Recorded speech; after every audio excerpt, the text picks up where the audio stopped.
We talked about our personal finances as people listening, thinking about it. But another important thing is thinking about others' finances, and especially, the legacy you leave, the legacy your family leaves.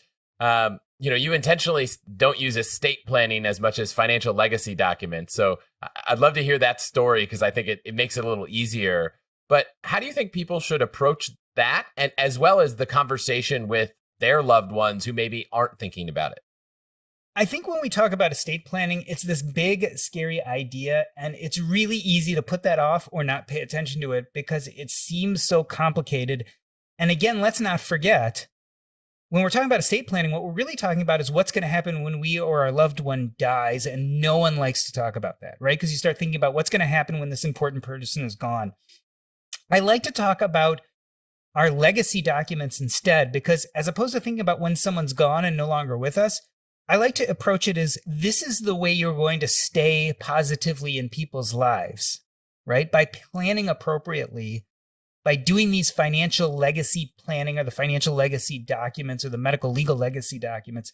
This is so that your impact remains, that you still affect those people you love, and that even, God forbid, when you die or a family member dies, that positive effect is still out there in the world for years and years later. So this is your mark on the world.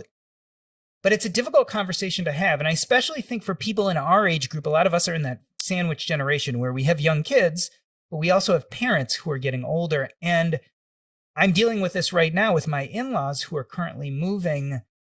It's really hard to talk to your parents about money issues and your money situation. So in the book, I talk about a few tactics that help you start these conversations in a way that's non-confrontational. So one of my favorite ways to start these conversations is you ask for advice, right? So people are very open to having us ask them for advice. So let's say you actually understand this, legacy planning yourself. You actually have a good hold on it, but you want to start broaching it with your parents. The easiest way is say, look, I was thinking about doing a will and maybe a trust. Mom and Dad, what did you guys do?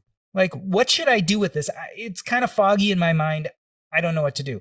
It's a really great way of assessing where your parents are, because then they're going to, feel like they're giving you advice. So they're going to be open. They're not thinking you're like, Mom, Dad, when you die, what am I going to get of yours? That's not what you're asking them. You're saying, I need to do this for my family. What should we do? It's a great way to broach the subject and get a feel for how much thinking they've done on this. You may find that they've done tons of thinking about it. They have their wills and their trusts, and they can actually tell you and help you do it yourself. Or they might look at you and say, we've never thought about this before. And that's a perfect chance to say, well, I'm doing it. You want to do this together? It's a great way to start the conversation. That's one way to do it.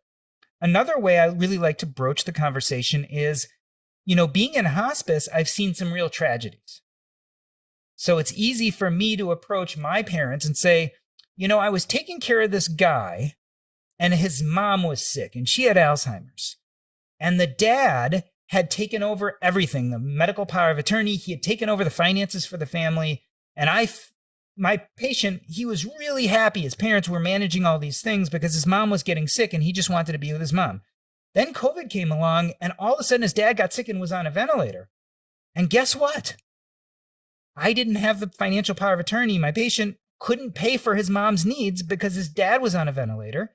And he didn't have any rights to all the financial paperwork, to the checking account, to any of that. So I've experienced these things, and I could go to my parents and say, what, the funniest thing happened to one of my patients, tell that story and say, gosh, I hope that kind of thing doesn't happen to us. And so by talking about how other people have had these bad experiences, it's a wonderful way to actually breach the conversation with your loved ones. And it's a real non-confrontational, easy way. So that's another way to do it. And the last way I really like to do it is to talk about it in terms of legacy. So instead of saying, when you die, who's going to get what stuff of yours? To go to your parents and say, you know what? My kids are young.